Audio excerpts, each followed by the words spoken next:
यदि तपाईको बडीमा नि यस्तै ब्याक एक्नी यस्तै स्ट्रबेरी स्किन छ भने चाहिँ you need to try this body wash from फोरिया। एक्सप्लोरेटिङ बडी वाश हो। यसमा चाहिँ 4% ल्याक्टिक एसिड छ, सालिसालिक एसिड छ, भिटामिन ई छ। तपाईको बडीलाई यसले सफा राख्नुको साथसाथै यसले चाहिँ ब्याक एक्नीको प्रब्लम पनि फिक्स गर्न सक्छ अनि स्ट्रबेरी स्किनलाई पनि फिक्स गर्न सक्छ। नर्मली मेरो फेसमा चाहिँ पिम्पलहरू आउँदैन, तर ब्याकमा चाहिँ मेरो अलिअलि एक्नीहरू पिम्पलहरू आउँछ। मैले फोरियाको चाहिँ स्याम्पू र कन्डिसनर पनि युज गरेको, त्यो पनि मलाई एकदम मन परेको थियो, त्यही भएर पनि यो लिएको मैले। तपाईँले हप्तामा 2 चोटिसम्म युज गर्नुभयो भने एकदम पर्फेक्ट हुन्छ, छिट्टो रिजल्ट आउँछ। यदि तपाईँको अन्डर आर्म्स पनि यस्तो कालो छ, एकदमै फाउल स्मेल आउँछ भने चाहिँ यो चाहिँ अन्डर आर्म रोल अन हो, फोरियाबाट नै हो।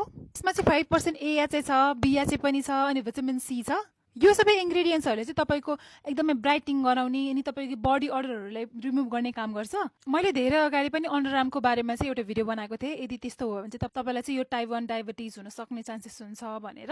यदि अन्डर आर्म त्यस्तो देखिन्छ भने चाहिँ you have to be very careful. अनि त्यसपछि यस्तो अन्डर आर्म रोलनहरूले पनि हेल्प गर्छ, लाइक कम्प्लिटली जाने भन्ने हुँदैन। यदि डायबिटिजहरू लाग्न थालेको हो भने चाहिँ अलिकता चाहिँ हेल्प गर्छ। अनि यो चाहिँ पिच फ्लेभरमा हो क्या, मलाई यस्तो मिठो लाग्छ नि पिच, यो स्मेल पनि अति नै मिठो छ क्या। अनि अहिले चाहिँ पर्फेक्ट टाइमिङ छ यो किन्नको लागि चाहिँ, किनभने दराजको 4/4 सेल आउँदैछ अनि यो सेलमा चाहिँ तपाईँको 11% अनि 20% अफ छ फोरियाको सबै प्रडक्टहरूमा, जसले गर्दा तपाईँलाई एकदम डिस्काउन्टेड प्राइसमा पाउन सक्नुहुन्छ। अनि यो सबै चाहिँ लिमिटेड स्टकमा मात्रै छ अनि 4 अप्रिल लाग्ने बित्तिकै चाहिँ तपाईँले किन्न सक्नुहुन्छ। फेरि स्किन ब्याक एक्नीको लागि चाहिँ यो बडी वाश अनि बडी अर्डरको लागि चाहिँ यो फोरियाको अन्डर आर्म रोल अन लिनुभयो भने पर्फेक्ट हुन्छ। Happy shopping.